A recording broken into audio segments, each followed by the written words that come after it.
इस वीडियो में आप एक साधु की कहानी सुनेंगे। इंतज़ार मत करो, कुछ काम करो। एक बार एक गांव में एक साधु रहता था जो भगवान पर बहुत विश्वास रखता था।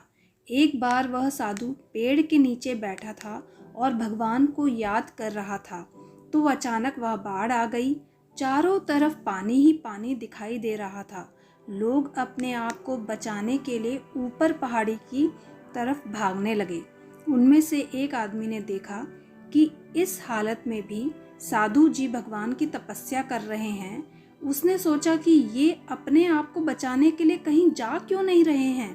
तो उसने साधु से बोला, अरे आप कहीं जा क्यों नहीं रहे हो? आप भी मेरे साथ ऊपर पहाड़ की तरफ चलो, नहीं तो डूब जाओगे। साधु बोले, अरे हमें क्या होगा, मैं भगवान की इतनी तपस्या करता हूँ कि मुझे कुछ नहीं हो सकता। मुझे भगवान अपने आप बचाएगा। धीरे धीरे पानी साधु के कमर तक आ गया। अब लोग वहां से नाव लेकर निकलने लगे।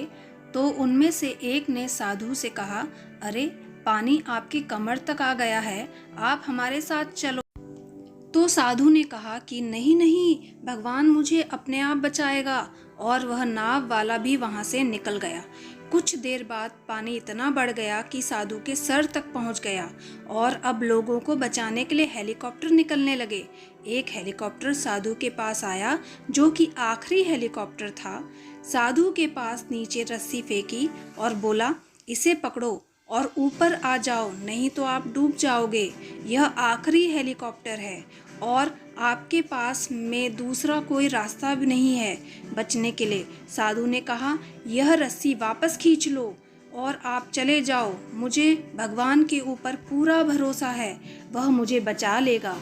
पानी काफ़ी ऊपर आ गया, पेड़ डूब गया और साधु की भी डूबने से मौत हो गई। मरने के बाद साधु भगवान के पास गया और बोला, हे भगवान, मैंने पूरी जिंदगी आपकी तपस्या की, मेरा सारा जीवन आपकी आराधना करने में लगा दिया, फिर भी इतने भरोसे के साथ इंतज़ार किया कि तुम मुझे बचाने आओगे, लेकिन वहाँ मेरी डूबकर मौत हो गई और तुम नहीं आए, ऐसा क्यों? भगवान बोले, मूर्ख इंसान, एक नहीं 3 बार आया था। वो तीनों बार मैं ही तो था। पहला पैदल, दूसरा नाव के द्वारा और तीसरा हेलीकॉप्टर के द्वारा, लेकिन तुमने मेरा एक भी अवसर पहचाना नहीं। पता नहीं किसका इंतज़ार कर रहा था। इस तरह से ज़िंदगी में हमें ऊपर वाला बहुत से मौके देता रहता है, लेकिन हम सब उस मौके को ठुकरा कर पता नहीं किस चीज़ का इंतज़ार कर रहे होते हैं कि वो होगा तभी मैं करूँगा, और इस बात पर अड़े रहते हैं। एक वक्त के बाद वो मौका हाथ से निकल जाता है और हम कुछ नहीं कर पाते।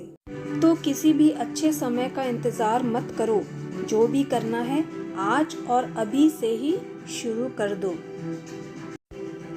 उम्मीद है आप सभी को यह कहानी पसंद आई होगी। धन्यवाद।